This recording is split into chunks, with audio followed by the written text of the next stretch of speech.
કેશોદ નગરપાલિકામાં તારીખ 22મી ફેબ્રુઆરીએ વિકાસલક્ષી બજેટ માટે સામાન્ય સભા મળશે।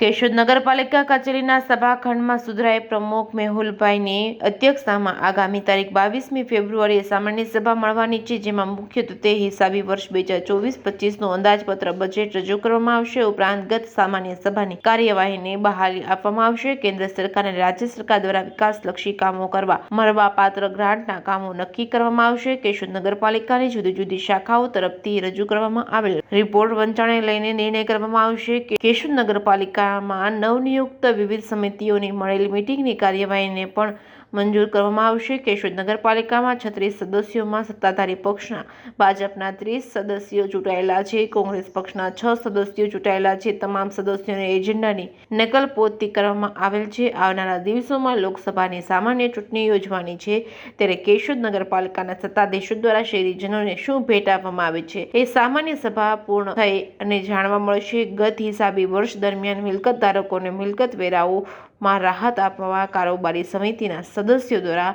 ઠરાવ કરી રાજ્ય સરકારમાં દરખાસ્ત મોકલી હતી, જે મંજૂરીની મોહર મારવામાં ન આવતા શહેરીજનોએ કોર્પોરેશન સમક્ષ આવકવેરો ભરવો પડ્યો હતો। ત્યારે આગામી હિસાબી વર્ષમાં વેરાઓમાં ઘટાડો લાગુ કરવા વહીવટી પ્રક્રિયા હાથ ધરવામાં આવશે કે કેમ એ તો હવે સામાન્ય સભા પૂર્ણ થશે ત્યારે જ જાણવા મળશે। Reporting by Raju Pandya, Keshod. Pravin Vithalani, office superintendent, નગરપાલિકા કેશોદ।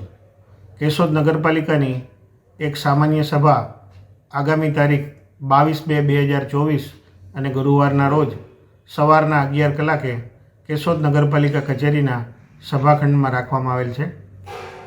આ સામાન્ય સભાની અંદર કાર્યસૂચિ મુજબના મુદ્દા જોઈએ તો સૌપ્રથમ ગત તારીખ 5/10/2023ના રોજ મળેલ સામાન્ય સભાને બહાલી આપવા બાબત, આગામી નાણાકીય વર્ષ 2024-25નું અંદાજપત્રક બજેટ મંજૂર કરવા બાબત, સરકારશ્રી તરફથી મળેલ જુદા જુદા પ્રકારની ગ્રાન્ટોના કામો નક્કી કરવા બાબત, કેશોદ નગરપાલિકાની જુદી જુદી કમિટી સમિતિઓની મળેલ મિટિંગોને બહાલી આપવા બાબત, જુદી જુદી શાખાઓ તરફથી આવેલ રિપોર્ટ્સને વંચાણે લઈ નિર્ણય કરવા બાબત અને અધ્યક્ષ સ્થાનેથી જે રજૂ થાય તે આમ કાર્યસૂચિ મુજબના 1 થી 6 મુદ્દા અંગે આગામી સામાન્ય સભામાં વિસ્તૃત રીતે ચર્ચા વિચારણા કરી અને કાર્યવાહી હાથ ધરવામાં આવશે।